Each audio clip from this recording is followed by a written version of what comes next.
नमस्कार, मैं doctor Tushar Patil Sahyadri hospital Pune यहाँ पर कैंसर कीमोथेरेपी स्पेशलिस्ट के तौर पर काम कर रहा हूँ। यह वीडियो आपको पेट स्कैन के बारे में जानकारी देने विषय है। दोस्तों, पेट स्कैन का इस्तेमाल आजकल सभी कैंसर्स में डायग्नोसिस, ट्रीटमेंट और फॉलोअप के लिए किया जा रहा है। तो जान लेते हैं कि ये पेट स्कैन क्या है। पेट स्कैन PET इसका मतलब है पॉजिट्रॉन एमिशन टोमोग्राफी स्कैन। यह न्यूक्लियर मेडिसिन की एक ऐसी उपलब्धि है जिसने हमारा ऑन्कोलॉजिस्ट का काम काफ़ी हद तक सरल कर दिया है। पेट स्कैन हमें एग्जैक्टली बताता है कि कोई भी तरह का कैंसर होने की पॉसिबिलिटी है या वो कैंसर कहाँ कहाँ फैला है और ट्रीटमेंट के बाद उस कैंसर में कौन सी तब्दीलियाँ आ रही हैं। कैंसर ठीक हो रहा है, कम हो रहा है या बढ़ रहा है। इसके अलावा पेट स्कैन हमको ये भी बताता है कि अगर कैंसर वापस आने की पॉसिबिलिटी है क्या। तो एक मैं एग्जांपल देके आपको इसके बारे में बताऊंगा।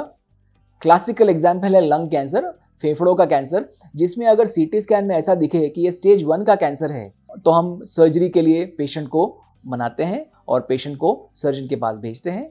लेकिन स्टेज 1 कैंसर जो CT स्कैन पे दिख रहा है उसमें भी 15 से 20% लोगों में अगर हम पेट स्कैन करें तो कहीं ना कहीं मेटास्टेसिस या कैंसर का फैलाव दिखेगा, जिस सूरत में कैंसर सर्जरी का कोई अर्थ नहीं रहेगा। इसीलिए अगर स्टेज 1 में कैंसर कोई डिटेक्ट होता है जैसे लंग कैंसर और उसको हम सर्जरी करना चाहते हैं तो हम उसे कंफर्म करते हैं पेट स्कैन के द्वारा कि ये कहीं फैला है या नहीं है। दूसरा एक कैंसर का उदाहरण मैं आपको दूंगा, लिम्फोमा, जो कि एक ब्लड कैंसर का एक टाइप है। हॉजकिंस लिम्फोमा एंड नॉन हॉजकिंस लिम्फोमा, दोनों में ही पेट स्कैन का इस्तेमाल डायग्नोसिस के लिए करते हैं और ट्रीटमेंट फॉलोअप्स के लिए करते हैं। इस पेट स्कैन में अभी एक स्टेजिंग सिस्टम और स्कोरिंग सिस्टम भी आया है जिसमें हम पता कर सके कि कोई पेशेंट को लिम्फोमा की ट्रीटमेंट के दौरान रिस्पॉन्स कैसा आ रहा है। मतलब ऐसा हो सकता है कि एक पेशेंट को पूरा रिस्पॉन्स आए, एक पेशेंट को पार्शियल रिस्पॉन्स आए और एक पेशेंट को रिस्पॉन्स ही ना आए। तो ये सब हम पेट स्कैन के द्वारा पता कर सकते हैं।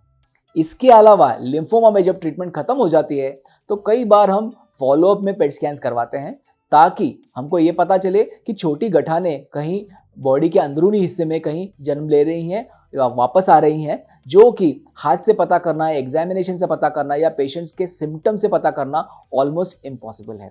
तो फॉलोअप में भी पेट स्कैन का बहुत एक योगदान है जो लिम्फोमा में और लंग कैंसर में पता करने में कि ये बीमारी वापस आ रही है कि नहीं। यह एक बहुत सिंपल टेक्निक है।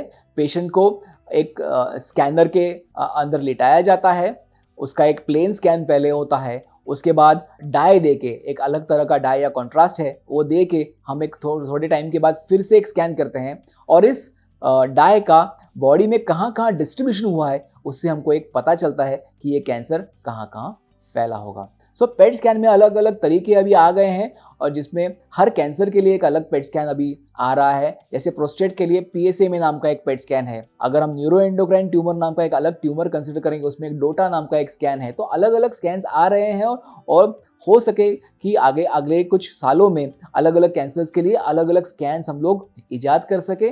इस स्कैन का डायग्नोसिस, ट्रीटमेंट का इफेक्ट एंड फॉलोअप के लिए बहुत ज़रूरी रहेगा और इसे एक बहुत ही बड़ी उपलब्धि माना जाता है। इसके अलावा कुछ स्कैन्स हम न्यूक्लियर मेडिसिन में ट्रीटमेंट के लिए भी इस्तेमाल कर रहे हैं। जैसे कि मैं आपको एक रेडियो आयोडीन का उदाहरण दूंगा। Radio iodine therapy thyroid cancers की ट्रीटमेंट के बाद यूज़ की जाती है रेसिडुअल कैंसर को जलाने में या अब्लेट करने में। उसी तरह से ल्यूटिशियम नाम की एक थेरेपी है, ल्यूटिशियम PRRT, जिसका इस्तेमाल प्रोस्टेट कैंसर के पेशी जलाने में किया जाता है अगर वो बाकी ट्रीटमेंट्स को वो रिस्पॉन्स नहीं दे रहा है। तो इस तरह की थेरेपीज़ हैं जो हम कर सकते हैं। वैसे ही और एक ल्यूटिशियम थेरेपी है जो हम न्यूरोएंडोक्राइन ट्यूमर्स में यूज़ कर सकते हैं, जिससे हम इन ट्यूमर्स को जला सकते हैं जहाँ की सर्जरी भी पॉसिबल नहीं है। तो दोस्तों, न्यूक्लियर मेडिसिन स्कैन्स डायग्नोसिस के लिए भी इंपॉर्टेंट है, ट्रीटमेंट का इफेक्ट देखने के लिए भी इंपॉर्टेंट है और फॉलोअप के लिए भी इंपॉर्टेंट है। ऑफ कोर्स कुछ नए स्कैन्स अभी हम ट्रीटमेंट के लिए भी इस्तेमाल कर रहे हैं और ये इस कैंसर के जगत की एक बड़ी उपलब्धि है।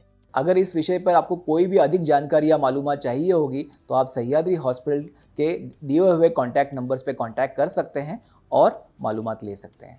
धन्यवाद।